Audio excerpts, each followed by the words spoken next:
Keep yourself in the loop of everything football on the Golden State Media Concepts Football Podcast. The latest news on and off the field, be it college football, Big Ten, SEC, Big 12, Pac-12, ACC to the NFL. We've got you covered. Listen to the Golden State Media Concepts Football Podcast.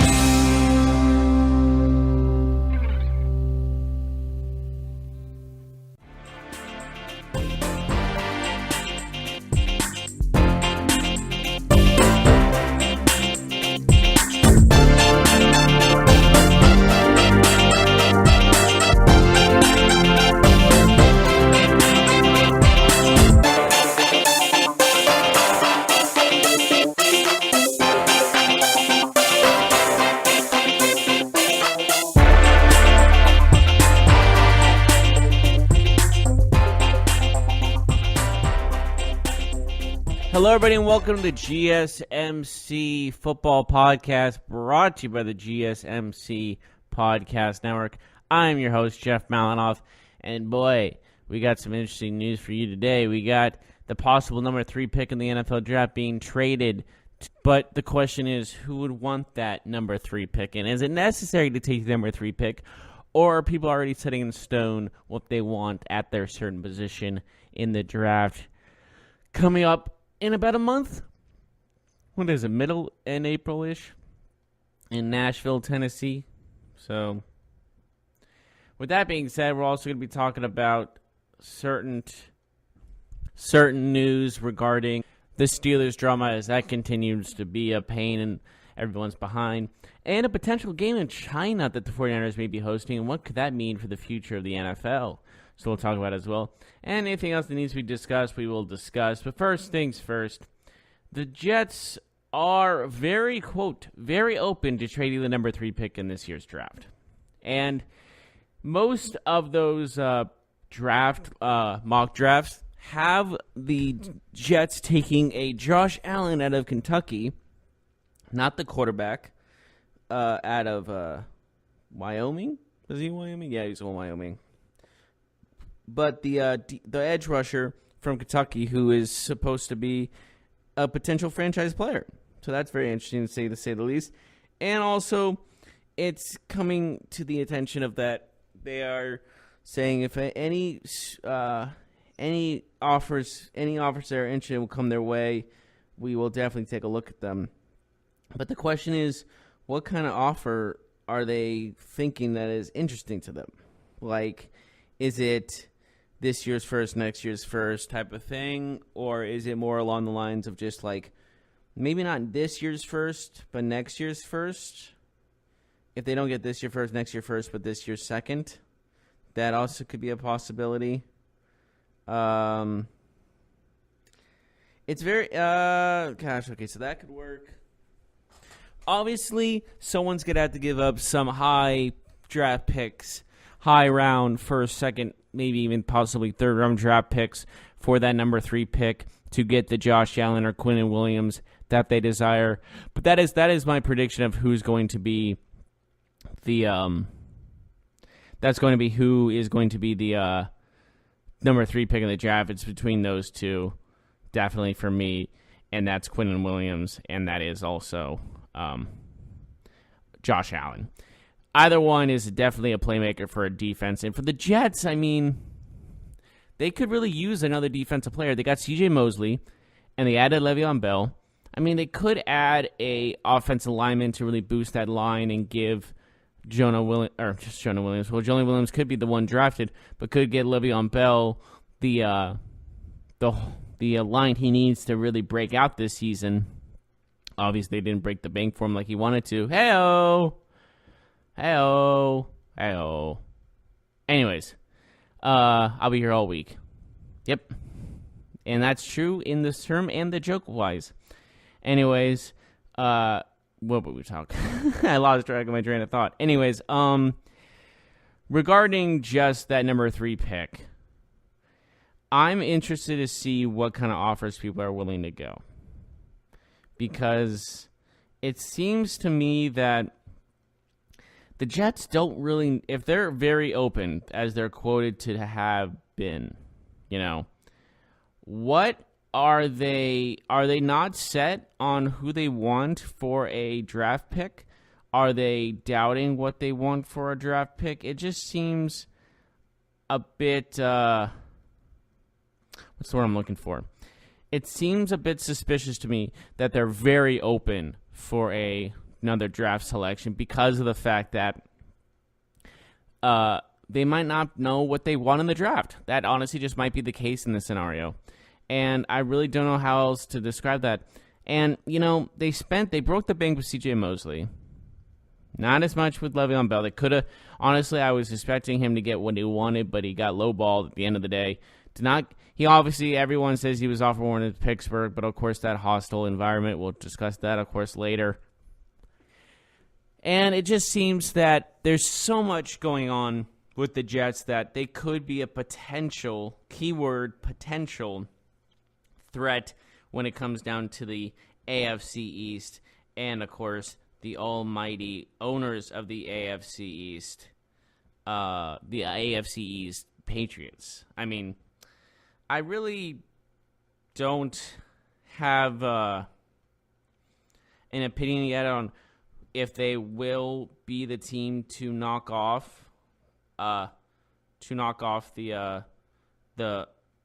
Patriots of the powerful Patriots.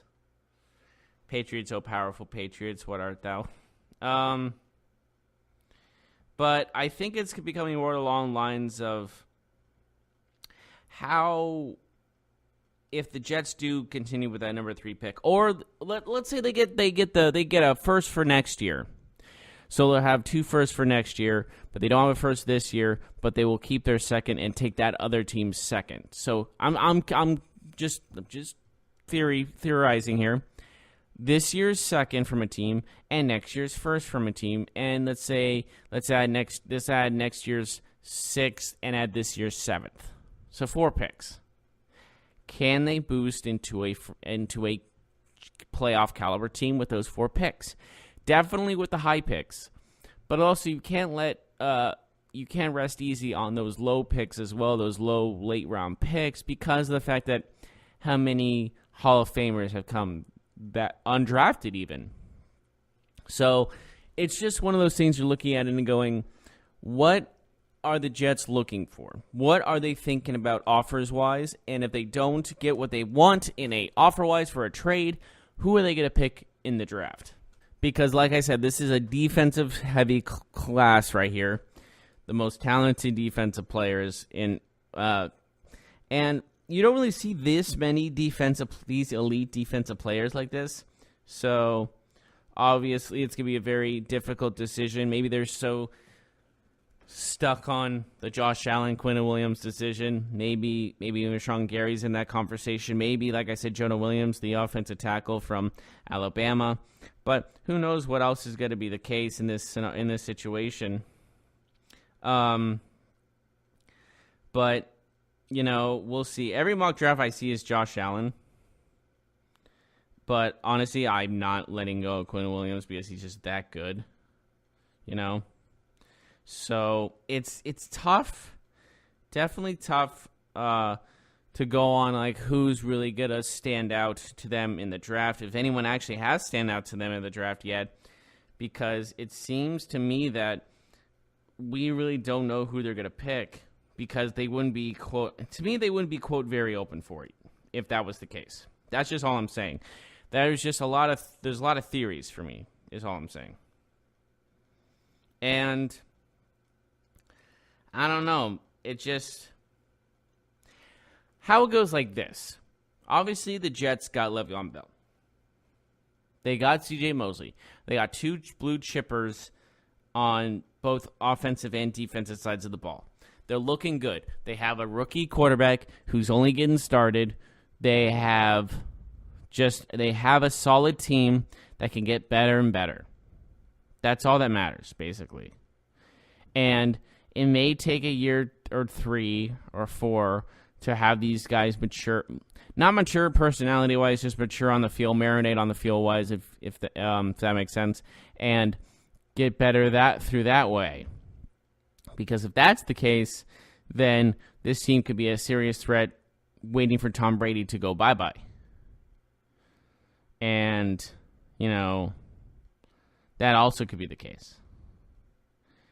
And I don't know. I don't know how else this could, go down. Maybe,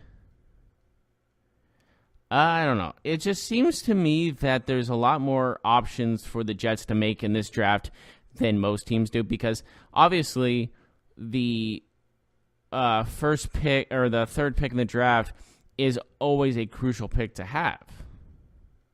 I don't think there's any doubt in that. But if there is doubt, then people are crazy. But what I'm trying to say is how all this seems to be going down is the Jets are looking at a long-term plan here. I don't see this as them looking for a short-term, let's win now type of thing. I think this is a we should win later. We got a plan to win later. It just seems to me that that's how this is going. And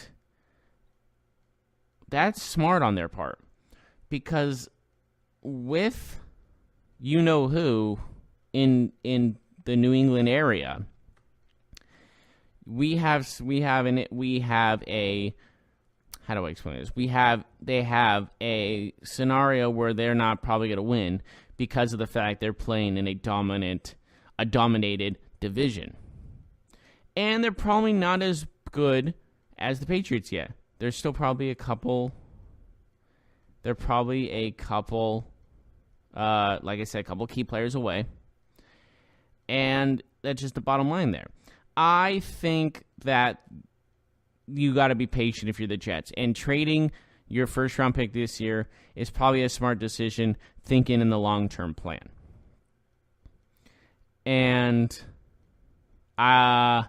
when it comes down to, let's say, I think in about 3 or 4 years from now, if Sam Darnold is the franchise quarterback for this team, they could definitely be a playoff contender. They could be a conference championship contender, They could be going to the Super Bowl, all that good stuff. But I think it all depends on how all the situation will go down based on just how management helps. Because this all leads to management.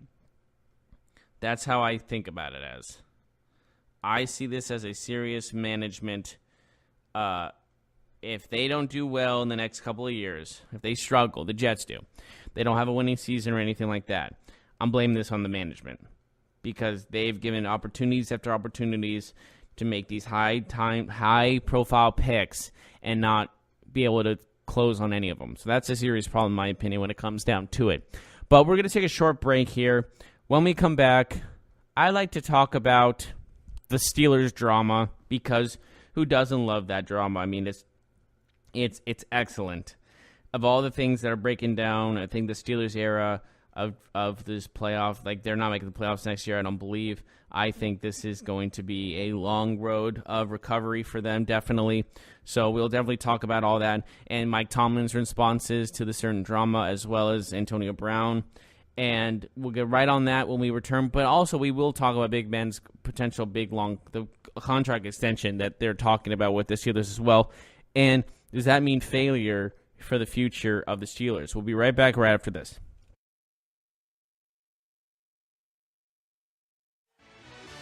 Are you looking for help for your fantasy football team? Check out the GSMC Fantasy Football Podcast. Get today's best advice on who to start, who to sit, even who you should draft. From sleeper picks to red-hot lineups, they got it all covered for you. That's gsmcpodcast.com/fantasy-football-podcast. We'll cover traditional leagues, dynasty, PPR, even IDP leagues. When you need fantasy help, there's just one show to hit up. Don't forget to like them on Facebook and follow them on Twitter. Visit gsmcpodcast.com for more info.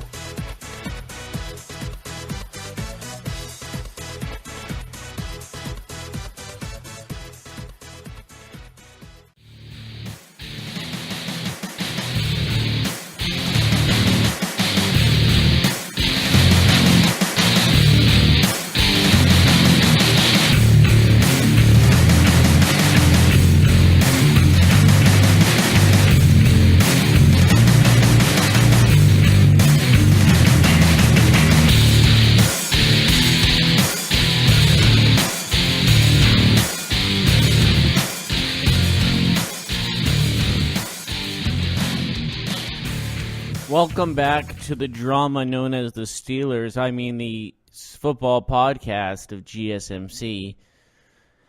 Oh, the drama. We all love it. We all wish it happens. We all love it in high school and college. Not it happening to us, happening to other people. It's kind of cynical, but it's the truth. We love seeing the drama in worlds that we cannot control. And when it comes to the one Pittsburgh Steelers, it is entertaining. You can watch nothing but Steelers for 24 hours and be entertained. Not what they do on the field, what they do off the field. Mike Tomlin, former Steeler Antonio Brown, former Steeler Le'Veon Bell, current Steeler Ben Roethlisberger, who seems to be the least liked quarterback in history. Arguably. It's strange when you see no one say any praises about Ben Roethlisberger or defend him in any way, shape, or form. I have heard no defense about Ben Roethlisberger and his personalities off the field. I've heard his praises on the field. I've never heard his praises off the field. Even on the field is limited at best. Yes, he's won 2 Super Bowls. He was Super Bowl 43 was one of the best games of all time. Super Bowl 40, a little controversial against the Seattle Seahawks, but regardless,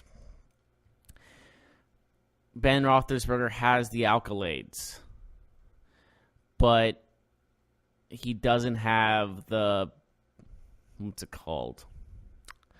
likeness, the likableness. He's not likable.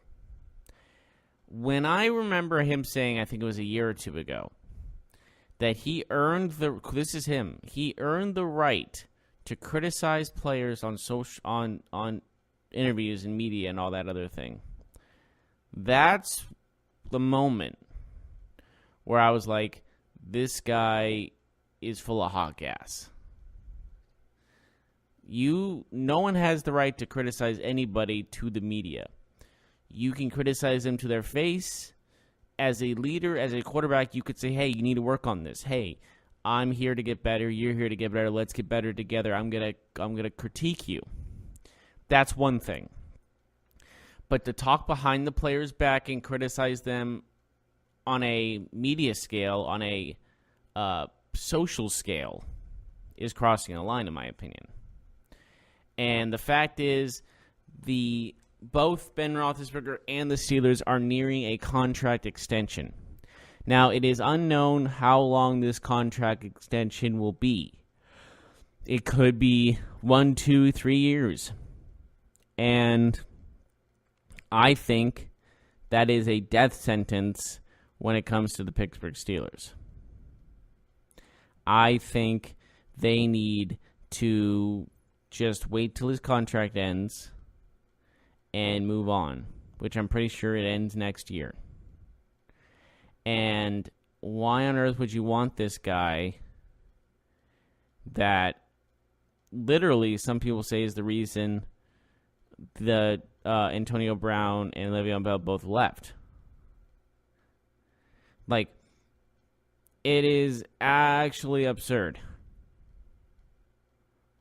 And when it comes down to it, overall, you're looking at both the Steelers organization and letting these things happen in the sense of letting Ben Roethlisberger do as he pleases, even though that he's not the best guy to be around. So the Steelers are okay. So this is the news. They're still ongoing, and it's probably going to be his last contract. Let's look at Ben Roethlisberger's current contract at the moment. And I'm for certain it ends next year. That he's going to be, as of right now, he has 1 year left on his contract. And and his contract ends in 2020. So he has 1 year. He had $31 million guaranteed, which is wow. And he's going to get paid up to $12 million in base pay. And at the moment, his total earnings will be up to $99 million. Before his 4-year, $87 million deal, he had a 6-year, $87.9 million deal. So he had a bigger contract with 6 years, but it wasn't by much. And fact of the matter is, he is a millionaire 100 times over, basically, if he uses money correctly, of course. And he also had it restructured multiple times in 2012, 2011, and 2013. And he also got bonuses for those restructured contracts. So, with him being a free agent next year, an unrestricted free agent as well, are they looking to extend him for 2 years? Extend him for 3 years? I'm thinking the most at best is 3 years. I don't see it happening a 3-year contract. I see at best a 2. My opinion is a 2-year contract. Let's go with $15 million. But he probably won't accept that because he's Ben Roethlisberger, and he'll probably have some problem with it because it's kind of his ordeal. It's kind of his MO too. It just seems like nothing is ever satisfied with him, to be completely honest. But regardless, I think it comes down to the point in where you're looking at it and going, okay, what are you going to do with these next couple of years when it comes down to it? And if I'm the Steelers, do not see he's the problem. He is arguably the cancer of your team, and you're ready to die with him. And he is one of those guys you're looking at this and going, wow, this is not what's happening at all. This is not what's supposed to be what's going on. He's supposed to be our franchise. He's been their franchise, but now he's like their franchise killer. He's the opposite. What's the opposite of, I guess, I don't want to use the word killer, so let's go franchise. What's the opposite of a franchise player? A 10-day contract player, like in the NBA. It's really hard to think about how this will all go down, but it seems to me it's almost a foregone conclusion that he will sign an extension with the Pittsburgh Steelers. I just have a feeling that Ben Roethlisberger, like no one has anything to say praise-wise about this guy. Antonio Brown doesn't. Le'Veon Bell. When your wide receiver who you made look like a superstar, or maybe the other way around, has problems with you, that's a problem. And yeah, you could blame Antonio Brown. I get that. You can blame Le'Veon. It's like it's always going to be Big Ben's team, and he seems like he's a power-hungry guy, and he won't let anyone have their way, yada, yada, yada. I kind of get all these situations. And it's just an interesting thing to look at when it comes down to the point that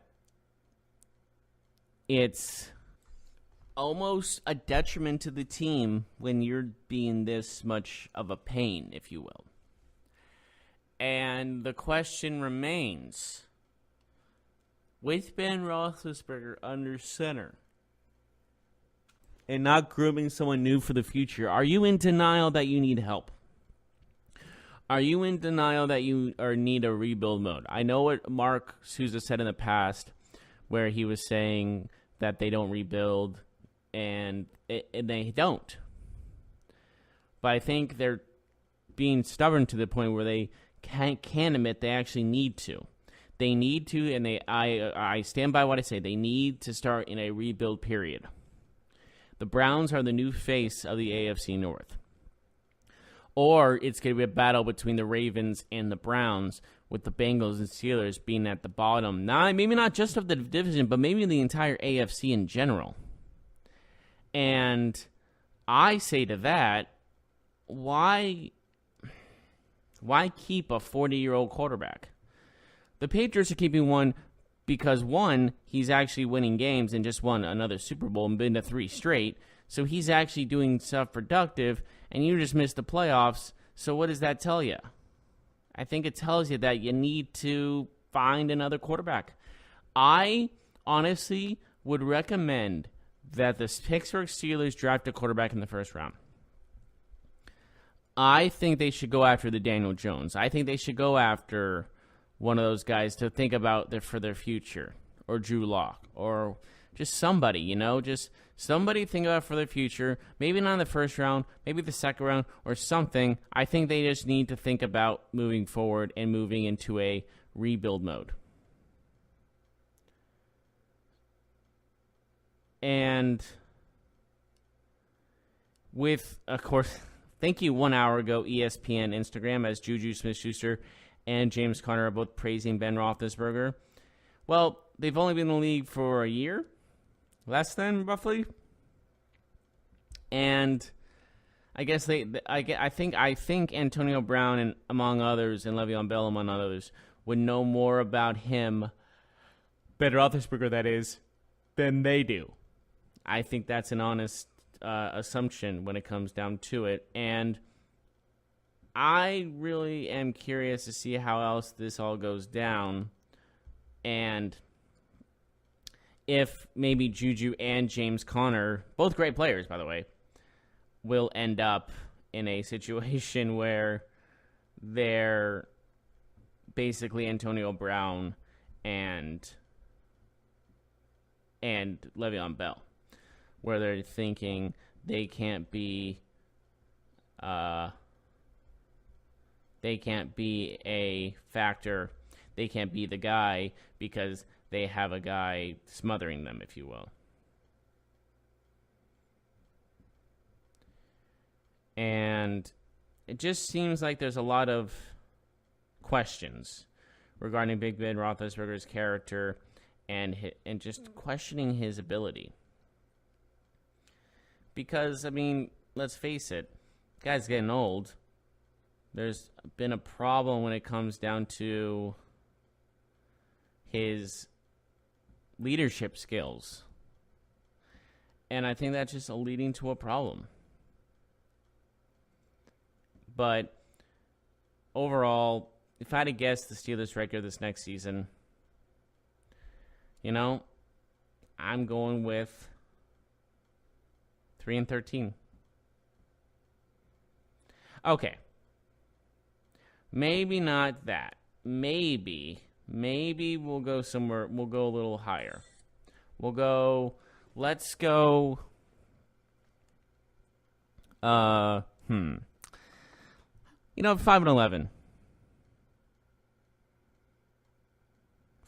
Definitely in the line 9 of 11. 5-11 seems like a big, accurate statement for where the Steelers are heading. And you can disagree. I just think that's where they're going. It just seems to me that that's where the destiny lies. Maybe not the destiny lies, but it seems where... that's actually, no. I'm changing it back. That is where their destiny lies. And, when Hulk Hogan goes, "This is where the power lies," and points at his palm, "This is where the power lies, brother."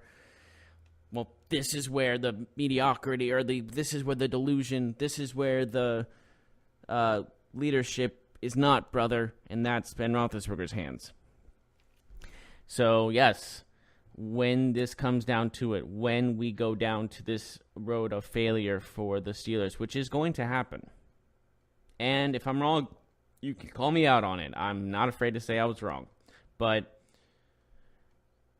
it comes down to a certain point where if they lose, it's his fault. I'm blaming Ben Roethlisberger. I'm blaming the front office for keeping him and all this stuff. I think personally that if it doesn't happen now, it will happen eventually. I think they need to get a quarterback, a new one. Draft one, raise him, and, well, what's the word? Sorry. I'm thinking draft a quarterback, and then and go, like, and have him strike Ben Roethlisberger down, complete his training, and then the road to the dark side will be complete. And that's how the new quarterback should rise, is strike down the old guard, and then his dark side will be complete. Yes. Yes, it would. Okay. Perfect. That should be a break. We'll take a break right now. When we come back, we'll discuss anything further that needs to be discussed regarding the NFL, as well as the 49ers possibly hosting a game in China, and what does that mean for the future of the National Football League. We'll be right back right after this. Check out the show that's built on the MMA. From the UFC to extreme cage fighting, they got the fights covered. Check out the GSMC MMA podcast. Get the latest news on past or upcoming fights. Join us as we talk to and about some of the biggest names in the MMA, past, present, and future. When it's the fight game, there's just one show to check out. GSMCpodcast.com/MMA-podcast. Don't forget to like them on Facebook and follow them on Twitter. Visit GSMCpodcast.com for more info.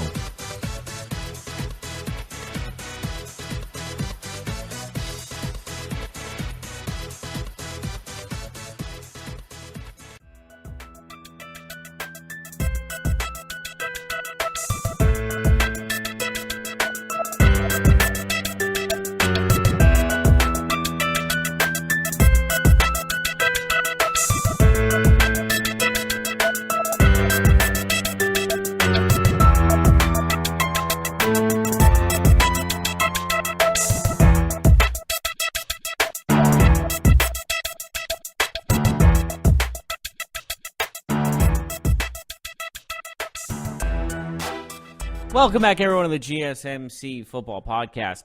Finishing up the day. Like I said before, the NFL might be going to China for a game, as the 49ers might host a game in China. Keyword might, for the 2020 season. So this might not happen this year, next year. But the National Football League's quest to expand its global reach could result in a pair of teams playing in China next year, according to the Athletics' Matt Barrows.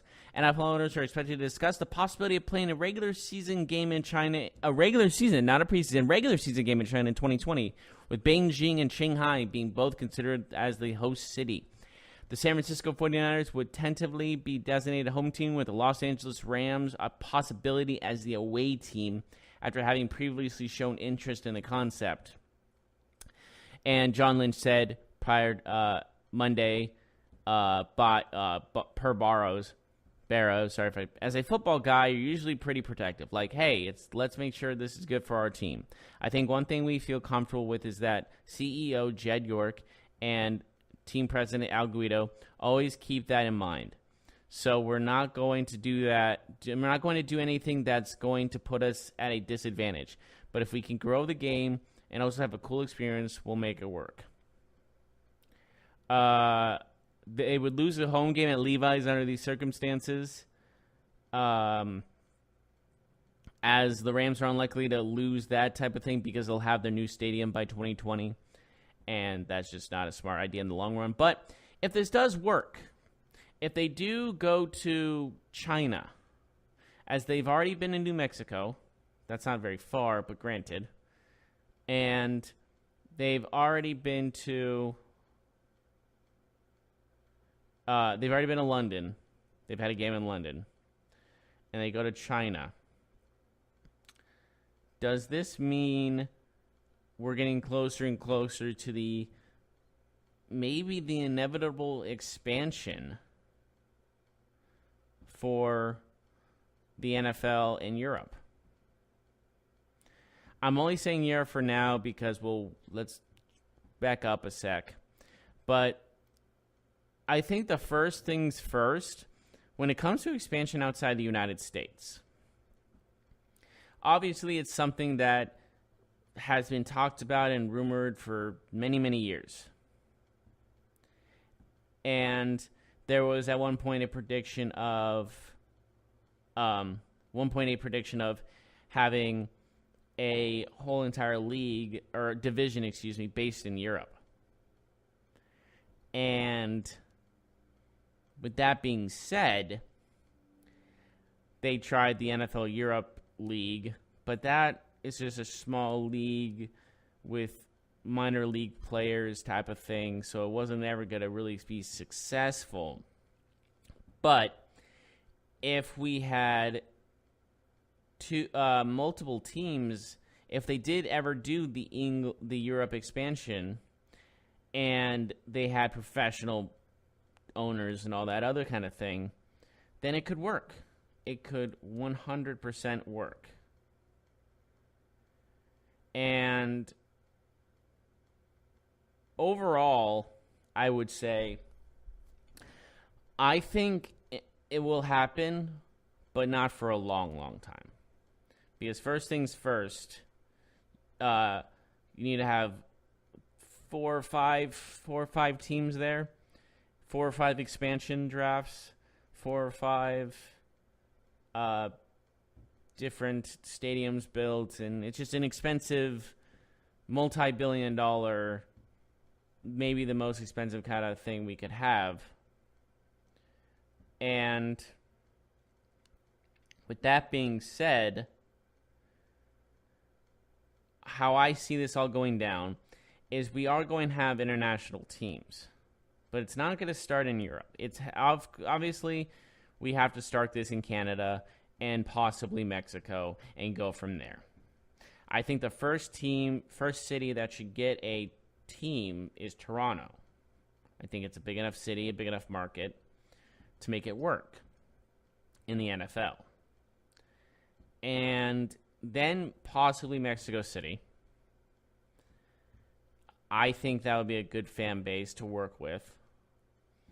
But field conditions, obviously last year they were supposed to play in Mexico City. I believe it was the 49ers and Rams, actually, ironically enough, were going to play for the first time, but they were going to play in Mexico City at that time. But the field conditions were, quote, unusable, so they moved it to LA. So with that, you have to look at, well, maybe they need a brand new stadium over there if they need it. I feel that if you're going to move to Europe, if you're going to have games in Europe, you might have to think about future other destinations. And you've already had football games in Canada before as well. But in order to test to see if this works, that's where things get complicated. Because you want to test the waters and see if this will work, franchise in Europe work. But if you do move a franchise to Europe, you can't just have them disband after a season or two if it doesn't work. That's like a multi-billion-dollar investment down the drain. And then you have to find new homes for each of those players, ownerships, coaches, and what have you. So, here's my theory. Here's my guess, at least. Maybe you look at it as more along the lines of putting a team that's like, the Raiders situation, like where they were looking for a home and they ended up just staying in Oakland for the last season before they went to Las Vegas. If there was another situation like that and they couldn't find a home, would you move them to London or, Toronto, and see how they do there and go from there? But again, you also have to look at the issues of possibly them not knowing that's their own team, that's not their fan, that's not their team. You don't really have that much of a diehard fan base there for that particular team, so you might have to risk it all and take a multi-billion-dollar chance at making a team in that city. But if you do make one in that city, like which one's first? Is it Toronto? Is it Mexico? Is it anywhere else in Canada? Or do you take a risk and put it in London and make the scheduling almost impossible for a lot of teams when they have to play in London, and for those in that London team to go all the way to the U.S. and play half their games? So it's kind of a rough situation, but I think one day it's going to go like this. This is my prediction, at least. We are going to have a division in Europe, whether it's an NFC Europe team or I'm not sure how you're going to do it. Maybe you need more than one division because you need to even out the league, so you might need an AFC Europe and an NFC Europe, if you will, which will lead to 10 Europe Asian-based teams, and then you're in another tight spot of that's maybe up to $1 trillion, of investment. But looking at it all in a perspective of how to make this right and how not to burn out a lot of your players from exhaustion, especially the London team that has to play away 8 games out of the year and go to the United States. I mean, that'll take so much out of you, man. That's fatigue right there. I mean, what is that? 12-hour flights, 8 to 12-hour flights. I mean, those take a lot out of you, man. Like, I just flew back from Hawaii. It was 6 hours, and it took so much out of me. I can't imagine doing that and then adding extra hours to that flight. It's just, imagine going from like London and having to play a team in California. I mean, that's just unrealistic. So if you just added one team per year and put them in different divisions, I see that won't work either. I'm thinking the only way a European, a NFL expansion to Europe would work is if you had a Europe division, because travel schedule will be a lot lighter. 3 or 4 games would be international instead of 8, which I think is a huge difference. You play 2, 4, 6, 8 games out of the 16. You're still 8. A bunch of your over half of your away games are going to be in division, and home games, of course, are easy in that sense of the word. It could work, but that takes money, and I don't think the NFL is ready to do that. But this game, if this happens in China between the 49ers and the Rams, which sounds like that's going to be the matchup if they do go through with it. But again, this is all assumption, and there's a lot of differences, and there's a lot of question marks revolving around international-based NFL. Would it work? Oh, there's a very good chance it could work. I feel like that people really underestimate the international feel of the NFL. And, of course, there's also the facts of looking at first Canada and Mexico. But if you're going to attempt to go to Europe, you got to be willing to risk trillions upon trillions of dollars. And that's a big risk. And I did say trillions because you got to have at least, 5 Europe teams? And each arena is going to be multi-billion-dollar. Okay, maybe not trillion, but it's going to feel like that. Okay, 100 billion, roughly. That's going to be probably the most that's going to be spent. So that could also be an issue. It's an experiment, definitely, to see what could go down when it comes down to a European expansion. If it does happen, it won't happen for probably at least 10 years. I think it could be successful, though. And then you can have an international Super Bowl in London or in, what else is there besides London? Wow. Wait, I can do this. What other big time? Oh, like, I guess you could do the same places like you did, like they did in NFL Europe, like Amsterdam and all those other places, but that's kind of small too.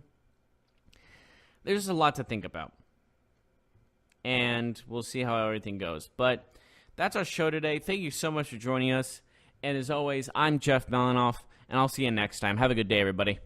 You've been listening to the Golden State Media Concepts Football Podcast, part of the Golden State Media Concepts Podcast Network. You can find this show and others like it at www.gsmcpodcast.com. Download our podcast on iTunes, Stitcher, SoundCloud, and Google Play. Just type in GSMC to find all the shows from the Golden State Media Concepts Podcast Network, from movies to music, from sports to entertainment, and even weird news. You can also follow us on Twitter and on Facebook. Thank you, and we hope you have enjoyed today's program.